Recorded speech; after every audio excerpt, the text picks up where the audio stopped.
Hail, and welcome to Heathen Hearth. This is the show where we create recipes inspired by the historic and ethnographic imagination. Hi, I'm Oz, and I live in Ottawa, Ontario, Canada. I'm really excited to have started up this channel to share my passion for historic and ethnographic recipes. And this video is a short one that's going to explain what kinds of things you can expect from this channel. The first question you're probably asking yourself is, what does this channel name mean? Well, Heathen Hearth has a number of different associations. Let's go with the word heathen first. The word heathen comes from the Old English heathen, which essentially means inhabiting open country, inhabiting the heathlands. Now, a heath, of course, is not a word we use quite often in Canada. However, a heath is a wild area of land, not usually given over to traditional agriculture, and it's usually outside of more civilized areas. So the first meaning of this word heathen means something that is wild. This was a term that was originally applied to the people who practiced the old Germanic religions and to the peasants at the time that Christianity became prevalent in Northern Europe.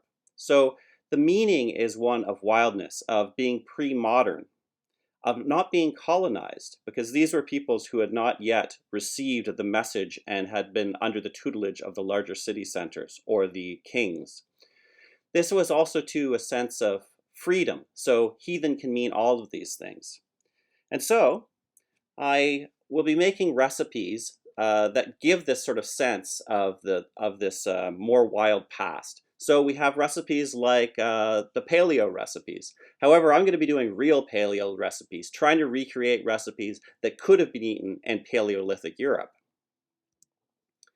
We also have recipes that are related to the pre-colonial past of peoples around the world. This book here, Decolonize Your Diet, was one that really influenced me, and it's a cookbook about the pre-colonial Mexico cuisine of Mexico. We also have recipes like the ones I've already played on this channel, such as Kahlua pork, which is a Hawaiian recipe, which doesn't include any ingredients that preceded their colonization. And so I'd like to also have other types of decolonize your diet recipes highlighted on this channel.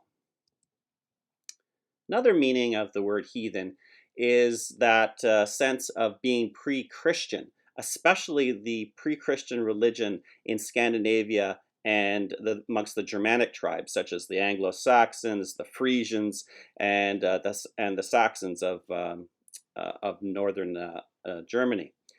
Also, too, this sense can be thought of a little bit wider, and that's just of ancient cultures, pre-Christian ancient cultures themselves, such as those of ancient Greece or Rome. The first set of recipes that I hope to share with you are going to be ones related to the Hail and Horn Gathering. Now, the Hail and Horn Gathering is a meeting, an annual meeting of heathens, people who practice the pre-Christian religion of Scandinavia and Germanic lands, that takes place at Ravensknoll every year. This is Ravensknoll is a campground for the pagan and heathen communities in Canada, and it's near Golden Lake, Ontario. Here in the picture, you'll see one of the dishes that was prepared for one of the feasts, and it's the ingredients there on the left are specific heritage breed carrots, also to garlic and horseradish and oak leaves, and this was made into a pickle that was used at the feast, the Hussel feast, which is a specific religious feast that takes place.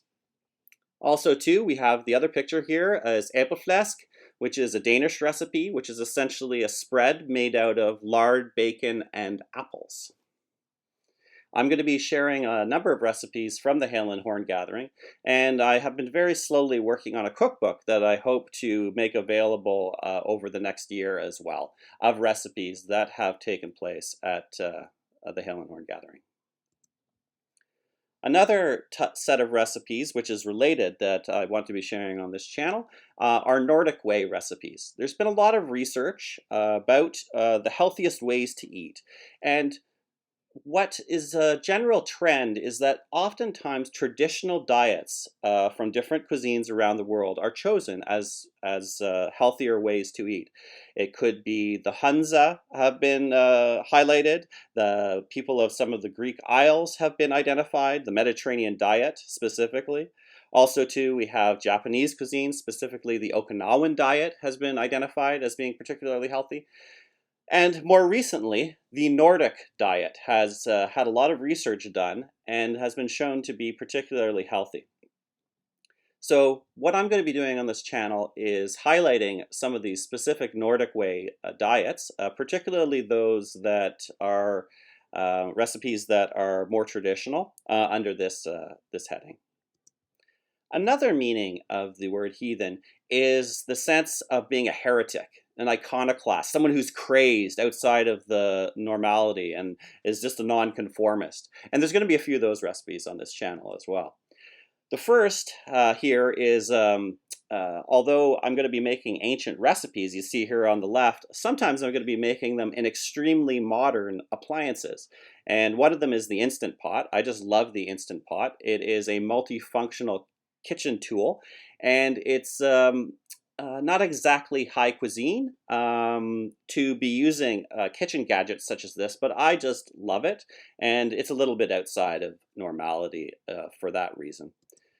There's also going to be recipes that are a bit insane. Fair food is a tradition in North America that emerged out of originally the medieval market tradition of having special foods when you went to market. In the early colonial North America, in Canada and the United States, fairs were one of the main ways that people saw each other. And there emerged a culture of having deep fried things, deep fried recipes, or special high calorie snacks that you wouldn't normally make at home or be able to make at home.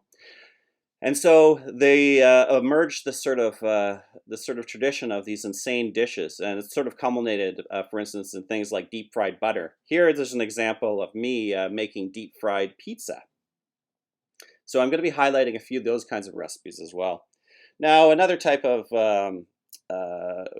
recipe I'm going to be highlighting this channel are recipes of the imagination, particularly the imagination where historic recipes or ethnographic recipes are taken and put into an imaginary setting.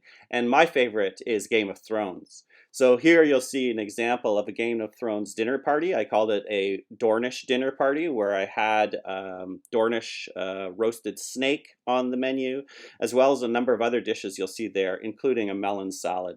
So there's going to be a number of recipes highlighted here on the channel. And these recipes, along with a number of the others, are going to be highlighted from cookbooks of other people. Some I'm going to invent myself, but oftentimes I'm going to highlight cookbooks that I really enjoy and show them and share them with you.